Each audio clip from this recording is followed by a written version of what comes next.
Iran ने एक shipping tanker जो है इजराइल का, उसको जलाकर राख कर दिया है। ये हॉर्मुज के अंदर वो धू धू करके चल रहा है और बताया गया है कि ये जो जहाज है ये वहां पर शायद ड्रोन से उसको अटैक किया गया था। और ये बहरीन का हिद जो पोर्ट है ये वहां पर था। और आईआरजीसी ने दावा किया है कि एक जहाज को ड्रोन हमले का निशाना बनाया गया है। जहाज को बहुत बड़ा नुकसान पहुंचा है और अभी किसी के घायल होने की खबर नहीं, शायद उनको बचा लिया गया है। और आईआरजीसी ने अपनी एक पोस्ट की है कि हॉर्मुज की खाड़ी में ज़ायोनी शासन से जुड़े यानी कि एक इजरायली शिप पर ड्रोन से हमला किया, जहाज में आग लग गई।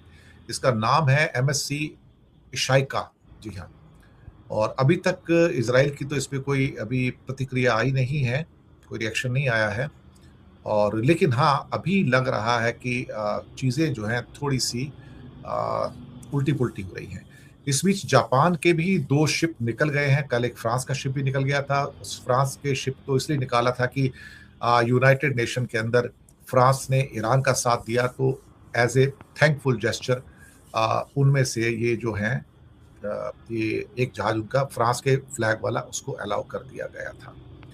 तो चीज़ें धीरे-धीरे, धीरे-धीरे अब चिंताजनक हो रही हैं।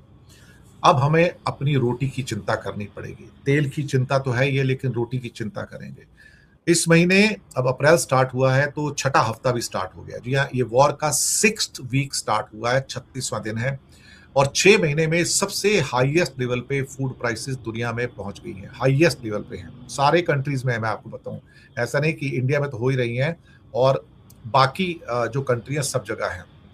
इसके अलावा ब्रिटेन के जो एक उनके ट्रेडर्स एसोसिएशन है, उनका भी कहना है कि इस साल के आखिर तक जो महंगाई है 9% से ज़्यादा होगी। और बाकी कंट्रीज के अंदर भी जो दिखाई दे रहा है, एक एग्रीकल्चर एक्सपर्ट है इंटरनेशनल, उनका कहना है कि महंगाई दोहरे अंक तक होगी, डबल डिजिट में होगी, यानी कि 10%, 12%, 15%, 20%, 30%, इस ढंग से अब दुनिया में महंगाई होगी। और ये शायद one of the fastest rise in the food prices in the world in last many years जिसको दिखाया गया है। पिछले कुछ समय में क्योंकि कच्चे तेल की कीमत कम थी तो थोड़ी फूड सप्लाई ठीक थी, लेकिन अब चूंकि फर्टिलाइजर नहीं है तो आधा फर्टिलाइजर गायब है मार्केट से, बिल्कुल ही खत्म हो गया है। तो उसकी वजह से अब फूड का जो प्रोडक्शन होगा वो सिग्निफिकेंटली डाउन हो जाएगा, बहुत बड़ा डाउन होगा।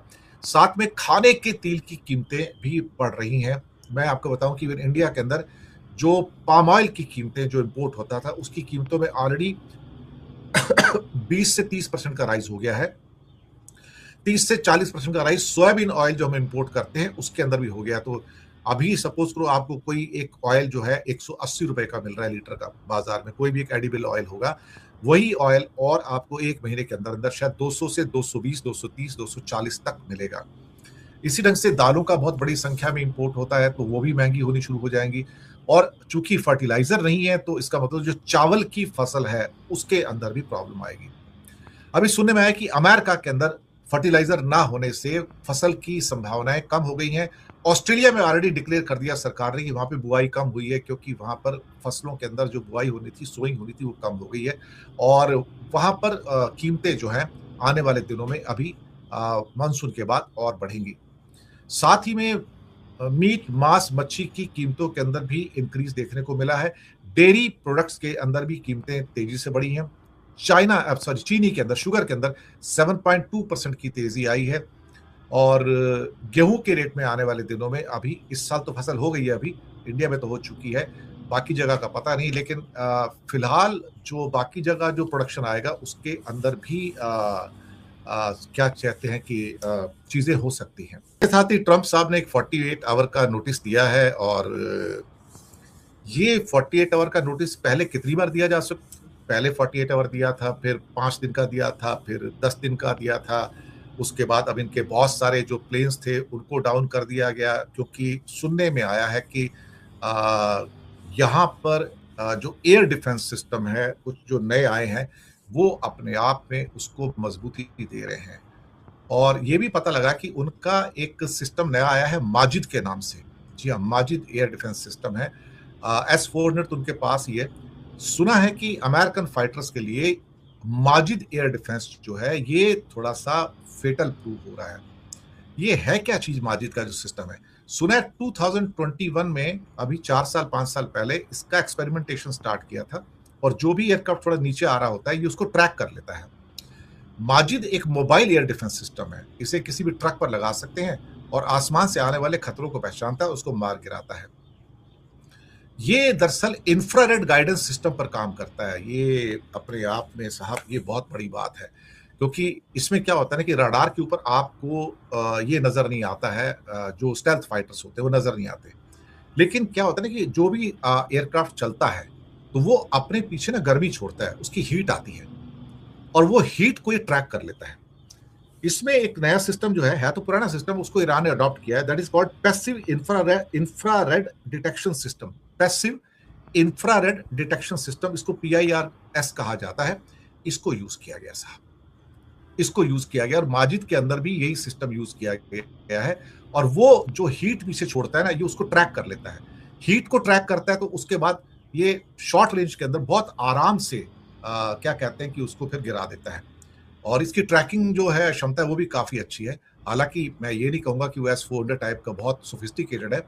ये छोटा सिस्टम है, लेकिन कहते हैं ना कभी कोई छोटे भी काम जो है ना बड़े-बड़े काम कर जाते हैं और ये माजिद का सिस्टम साहब यही कर रहा है। तो ट्रम्प साहब की मैं बात कर रहा था कि 48 आवर्स का उन्होंने फिर से नोटिस दे दिया कि भाई नहीं होगा तो हालात बिगड़ेंगे। तुम्हारे पास 48 आवर्स हैं, डील कर लो, हॉर्मुज़ खोल दो, सरेंडर कर दो।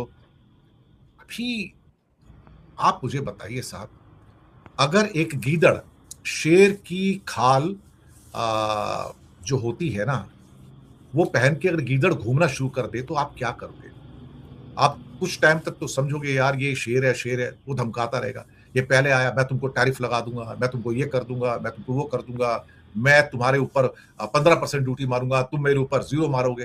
तो सबको धमका-धमका के साहब इन्होंने हालत खराब कर दी है। लेकिन वो टेरर खत्म हुआ तो अब ये जंग का टेरर आ गया।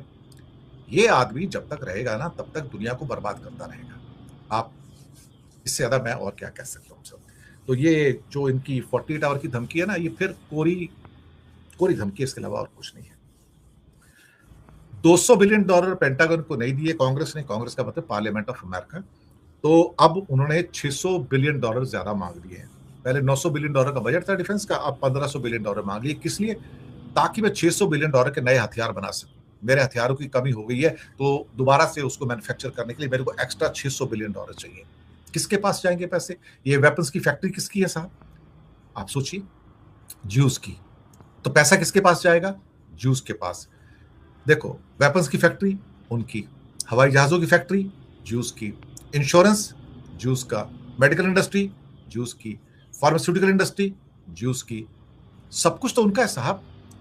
60 लाख ज्यूस अमेरिका के 35 करोड़ अमेरिकन को गुलाम बना के रखते हैं साहब, गुलाम बना के। इससे ज्यादा मैं क्या कह सकता हूं। और वो बेचारे 35 करोड़ लोग जो टैक्स भरते हैं, पैसा कमाते हैं और पैसा कमा के इनको दे देते हैं कि जाओ भैया आप मजे करो। और ज्यूज ने गुलाम बना के रखा हुआ है, गुलाम बना के रखा हुआ है। इससे ज्यादा मैं क्या कर सकता हूं। अब जो भी है, जैसा भी है, एक शख्स लिख रहे हैं कि हुआसोंग 500, नहीं साहब नहीं, वो मिसाइल इनके पास नहीं आई है। ये गलत न्यूज़ है, फेक न्यूज़ है। आजकल फेक न्यूज़ बहुत ज़्यादा चल रही हैं और इस पे मत जाइए। हुआसोंग जो है बेसिकली मैं आपको बताना चाहूँगा, ये ICBM की टेक्नोलॉजी है, intercontinental ballistic missile, solid fuel की टेक्नोलॉजी है, इसमें लिक्विड पार्ट नहीं होता है। तो जो सो कॉल्ड जिसे ICBM कहा जाता है, ये ओरिजिनली सारी जो टेक्नोलॉजी है रशिया से आई हुई है। मैं आपको पहले बता दूं, ये नॉर्थ कोरिया के पास ये टेक्नोलॉजी नहीं थी। ये टेक्नोलॉजी और भी कई देशों के पास नहीं थी। पहले 2 ही कंट्री के पास ये टेक्नोलॉजी थी, एक रशिया के पास थी और एक अमेरिका के पास थी। तो रशिया ने फिर अपने एलाइज को धीरे-धीरे इसको देना शुरू किया है। और ये North Korea is very strong ally of Russia, let me tell you. आज का नहीं, सोवियत संघ के टाइम से है वो। और चाइना को भी काफ़ी हद तक जो है मदद किया है रशिया ने, क्योंकि चाइना आज भी मिलिट्री टेक्नोलॉजी के अंदर अभी भी रशिया को मैच नहीं कर पाता है, मैं आपको पहले बता दूँ। इवन जो पाकिस्तान के अंदर जो JF-17 फाइटर एयरक्राफ्ट है, आपको शायद यकीन नहीं आएगा, JF-17 चाइनीज़ एयरक्राफ्ट है, लेकिन इंजन उसका रशियन है इसका।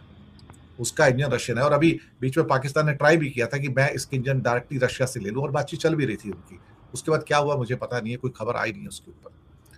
तो साहब ये अभी इनको थोड़ा और बजट चाहिए इन लोगों को, और यानी कि जनता को लूट रहे हैं, और फिर कहते हैं 10% सबका बजट कट कर दो।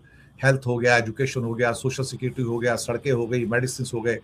तो सबके साथ आप सोचिए कि सारा का सारा बजट आप कट कर दोगे, पूरे अमेरिका को कोई जाहिल, गँवार, अनपढ़ बनाओगे क्या?